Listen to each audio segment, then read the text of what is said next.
जब से आप राजनीति में आए हैं, लोगों की सेवा कर रहे हैं, कुछ लोग कभी ये भी सुनने को मिलता है कि इफ्तिखार आलम उठकटवा के रूप में ढाका विधानसभा में आ गए हैं। देखिए, विरोध करने वाले लोग आपको कभी भी करेंगे। किसी भी पार्टी के लिए झंडा उठाने वाला, पोस्टर साटने वाला, दड़ी बिछाने वाला, जिंदाबाद का नारा लगाने वाला सिर्फ युवा होते हैं। चुनाव के बाद उस युवा को बिल्कुल मक्की की तरफ फेंक दिया जाता है। और जन स्वराज ही ऐसा एक माध्यम है जो यहाँ के राजनीतिक को, यहाँ के लोगों का भला हो सकता है, यहाँ के समाज का भला हो सकता है। लोग तो लोकसभा लड़ के भी कोई मतलब नहीं है, क्योंकि पार्टी बना नहीं हम लोगों का।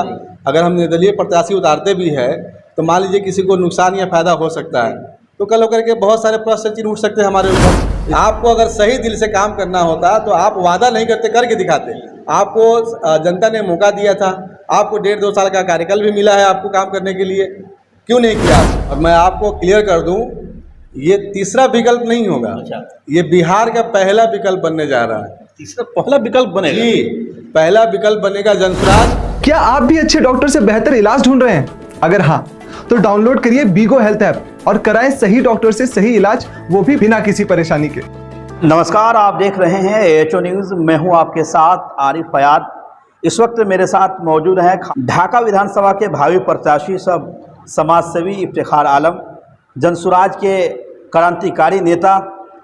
आज बातचीत करने की कोशिश करेंगे लोकसभा चुनाव को लेकर के। लोग इस बात की क्यास लगा रहे थे कि लोकसभा चुनाव में प्रशांत किशोर एक बड़ा चमत्कार करने वाले हैं, लेकिन आखिर ऐसा कुछ हुआ नहीं।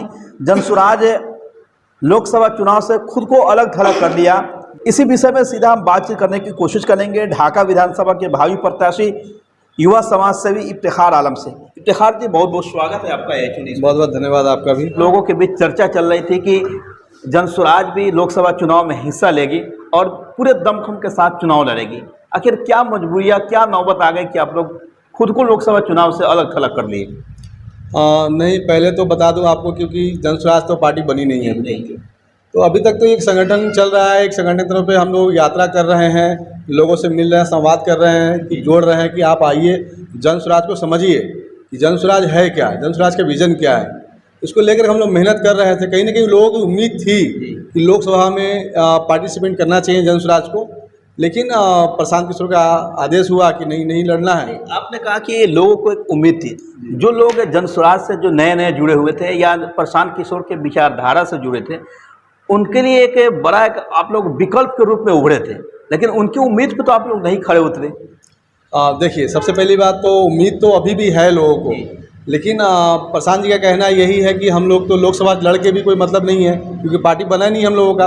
अगर हम निर्दलीय प्रत्याशी उतारते भी है तो मान लीजिए किसी को नुकसान या फायदा हो सकता है, तो कल होकर के बहुत सारे प्रश्न चिन्ह उठ सकते हैं हमारे ऊपर। इससे अच्छा ये है कि हम लोग विधानसभा से शुरू करेंगे और विधानसभा के इलेक्शन फाइट करेंगे। हम लोग बहुत मजबूती से करेंगे और जितनी भी सीट है, 243 सीट है, वो तो सभी सीटों पर हम लोग लड़ेंगे। क्योंकि जनसुराज का पूरे बिहार में एक बड़ा संगठन बन चुका है, बड़े लेवल पे अब लोग इनसे जुड़ चुके हैं। ऐसे सूरत में जनसुराज वाले लोकसभा चुनाव में किसी को समर्थन देंगे या न्यूट्रल रहेंगे?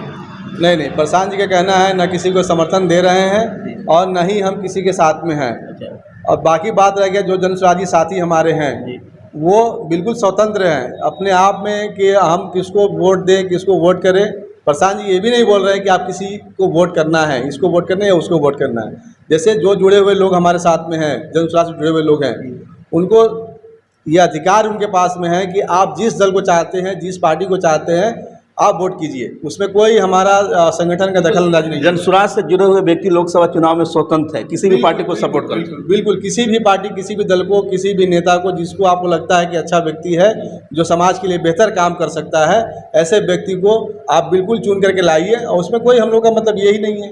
जब पार्टिसिपेट नहीं करें तो क्या मतलब है लोकसभा में हम लोगों को? लोग इस बात के इंतजार में हैं कि आखिर ये जनसुराज पार्टी कब बनेगी। कई लोग हम लोग से भी पूछते हैं कि आखिर इतने दिनों से प्रशांत किशोर मेहनत करें, उनका एक बड़ा संगठन बन चुका है पूरे बिहार में। तीसरे विकल्प के तौर पे भी लगभग लोग जनसुराज को मानने लगे हैं।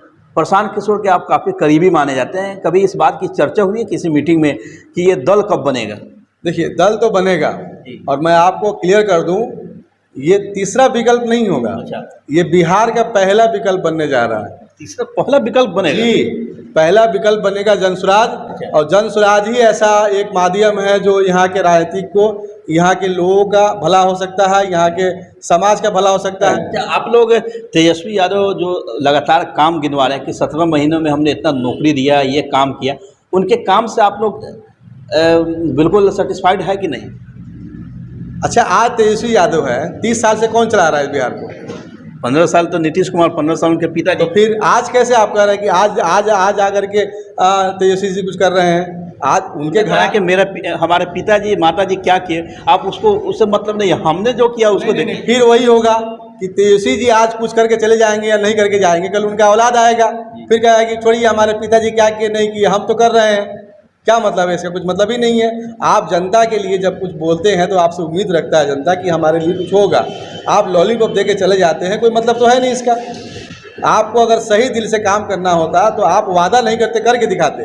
आपको जनता ने मौका दिया था, आपको 1.5-2 साल का कार्यकाल भी मिला है आपको काम करने के लिए, क्यों नहीं किया आपने? तेजस्वी यादव जो बोलते हैं वो पेपर पर दिख सकता है, हकीकत में ज़मीन पर नहीं है वो चीज़। बड़े जो राजनीतिक जानकार हैं उनका कहना बिहार के जो लोग होते हैं, कोई भी मुद्दा आ जाए लेकिन जब मतदान करने जाते हैं उस वक्त जाति और धर्म को देख करके वोट किया जाता है बिहार में। मैं गली गली घूमता हूँ, मैं जगह जगह जाकर सभा करता हूँ, लोगों के बीच जाता हूँ, मैं कई जगह पे फ्री क्लासेस भी चला रहा हूँ, मैं खुद के पैसे से चला रहा हूँ, मुझे कोई योगदान कहीं से मिलता नहीं है।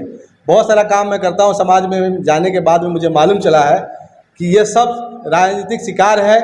सबको अपने बच्चों का भला और घर का परिवार, सभी जाति धर्म के लोग हैं, सभी लोग हैं, लेकिन क्या है उनको ये नहीं दिख रहा है कि हाँ राजनीतिक दल क्या करेंगे नहीं करेंगे। अब सबको समझ में आ गया है कि सिर्फ जो है कि लड़वाना, फंसाना, झगड़ा कराना, यही काम रह गया नेता का। जब से जनसुराज वाले हर मुद्दों की बात कर रहे हैं, आपको लगता है कि लोगों के माइंड में कुछ चेंजिंग आ रहा है?